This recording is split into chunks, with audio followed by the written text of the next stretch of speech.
Assalamualaikum warahmatullahi wabarakatuh. Alhamdulillah, hari ini kita berjumpa kembali dengan Ibu Pipi, yaitu dalam mata pelajaran IPA. Oke, bagaimana tadi malam? Apa tidurnya nyenyak? Alhamdulillah, semoga semuanya nyenyak ya tidurnya. Ya, sebelum kita mulai kepada materi, coba Ibu mau tanya. Ketika kalian bangun tidur, apa yang pertama kali kalian dengar? Suara apa yang pertama kali kalian dengar? Oke, pasti ada yang pertama kali bangun tidurnya mendengar suara azan. Terus juga ada yang bangun mendengar suara ayam berkokok. Dan juga ada suara orang tuanya yang bangunin. Oke. Kalau suara ayam berarti suaranya berasal dari hewan. Kalau orang tuanya membangunkan itu berasal dari manusia. Kalau jam alarm, ada yang bangun karena suara alarm. Berarti itu berasal dari suatu benda. Oke, sekarang berarti kita akan ke materinya apa sih ya? Hari ini kita akan belajar yaitu tentang sumber bunyi. Oke, sumber bunyi ya materi ini adanya di tema 1, subtema 1. Oke, kita lanjut ya.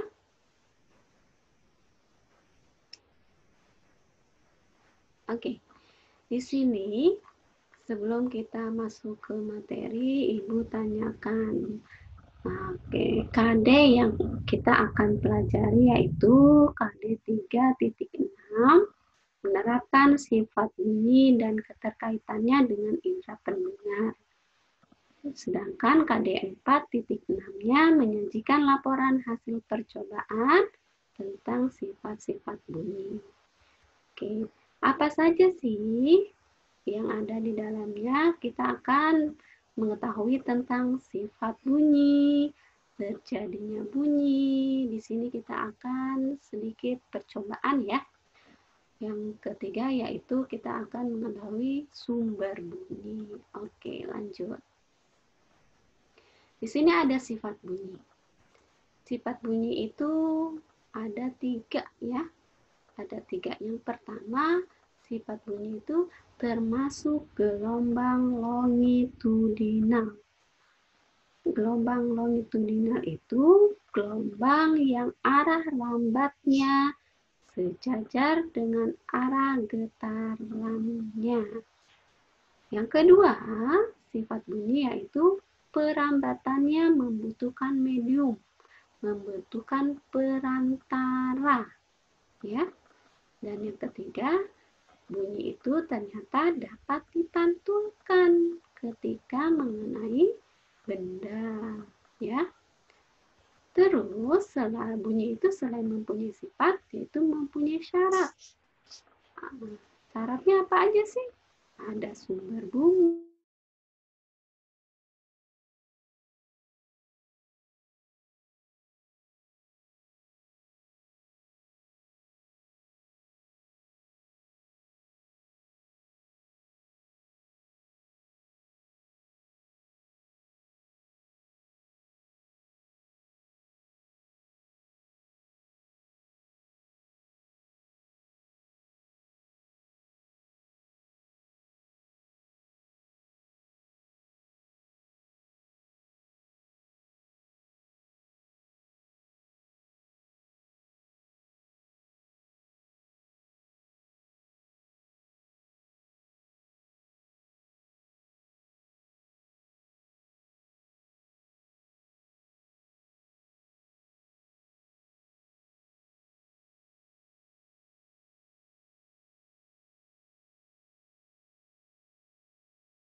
diharuskan ke tali sehingga telinga kita itu bergetar. Saat itulah bunyi bisa terdengar. Ya. Oke. Nah, dari mana sih asal muasal sumber bunyi itu? Sumber bunyi apa? Dari mana? Nah, ternyata setiap benda yang bergetar atau digetarkan akan menghasilkan bunyi. Ya. Jadi sumber bunyi itu benda yang menghasilkan disebut atau benda yang bergetar. Benda yang menghasilkan getaran itu akan disebut dengan sumber bunyi. Nah, pada percobaan tadi, ketika sendok yang membentur ke permukaan meja merupakan sumber bunyi. Oke, kalian bisa tidak menemukan sumber bunyi yang lainnya. Selain bunyi pada bagian alat musik, itu menghasilkan atau dihasilkan dengan cara yang berbeda.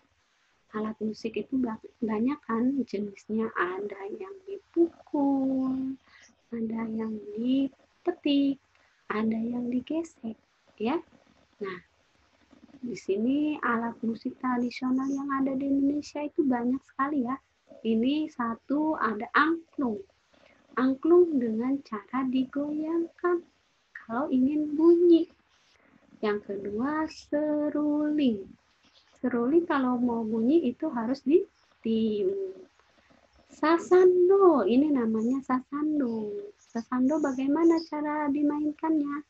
Yaitu dengan cara dipetik. Terus ini ada tifa. Tifa itu alat musik yang berasal dari Papua ya. Itu dengan cara dipukul.